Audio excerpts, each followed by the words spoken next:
La mère de clan du 8e cycle lunaire. La guérisseuse est la mère de clan de la 8e lune qui a lieu au mois d'août. Elle est la gardienne des façons dont nous pouvons servir la vérité. La guérisseuse se met au service des enfants de la terre en étant la protectrice des arts thérapeutiques, la mère de tous les rites de passage, la gardienne des mystères de la vie et de la mort, et celle qui chante le chant de la mort. Une sage-femme, une herboriste, une femme médecine, une guérisseuse spirituelle et une enseignante qui nous parle des cycles de notre chemin sur la Terre. Sa couleur est le bleu, qui représente l'intuition, la vérité, l'eau et les sentiments.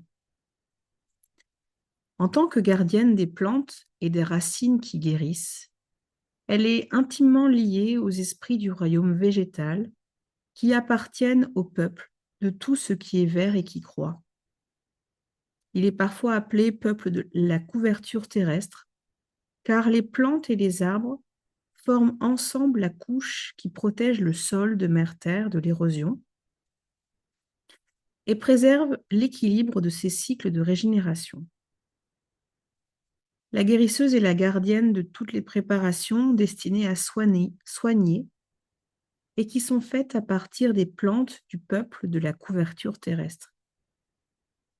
Elle sait non seulement quelle partie de chaque plante utiliser pour ces remèdes, mais aussi quand et comment elles doivent être récoltées. En tant que gardienne des mystères de la vie et de la mort, elle accueille les nouveaux esprits dans le monde quand ils prennent un corps humain. Et lorsque la marche terrestre d'un individu est achevée, elle chante pour celui ou celle qui abandonne, en mourant, son habit de chair pour entrer dans le monde de l'esprit. Elle se met aussi au service des enfants de la terre, en suturant leurs plaies, en remettant leurs os en place, en remettant au monde les enfants et en soignant leur corps et leur esprit tout au long de leur chemin sur la terre. La guérisseuse est également la protectrice des cycles de croissance de la roue médecine et de tous les rites de passage. Elle nous enseigne les étapes de la grossesse, de la naissance, de la croissance, de la mort et de la renaissance. Elle nous montre comment tourne la grande roue médecine de la vie qui nous indique quand il faut nous battre pour la vie et quand lâcher prise.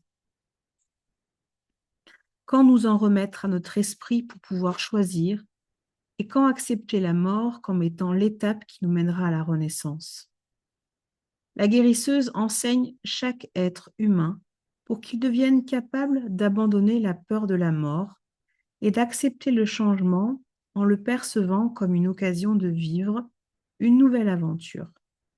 Que cette mort prenne la forme de la fin d'une relation, de la fin d'un travail ou du terme de la vie physique, elle nous montre comment voir au-delà de l'illusion d'une fin irrévocable et comment célébrer chacun des tournants sur notre route comme un pas de plus qui nous rapproche de la complétude. Cette 8e mère de clan est l'incarnation du principe féminin qui se met au service des enfants de la terre dans la vérité. Elle leur porte assistance au cours du processus de guérison qu'est l'accomplissement humain. Elle voit leur oranda, ou essence spirituelle, qui entre dans le corps à la naissance. Elle voit les maladies qui se créent lorsqu'ils perdent, au cours de leur vie, leur connexion avec leur essence spirituelle. Lorsqu'ils décident de guérir leur forme physique et de continuer à cheminer sur Terre, elle les aide à reprendre contact avec l'éternelle flamme d'amour. Elle leur montre comment reconnaître le temps où leur mission sur Terre est achevée et le moment où ils sont prêts et prêtes à devenir une, avec l'Oranda et à renaître dans le monde de l'esprit. L'histoire de sa médecine nous permet de comprendre l'immensité de la sagesse qu'elle offre librement à chacun et chacune d'entre nous.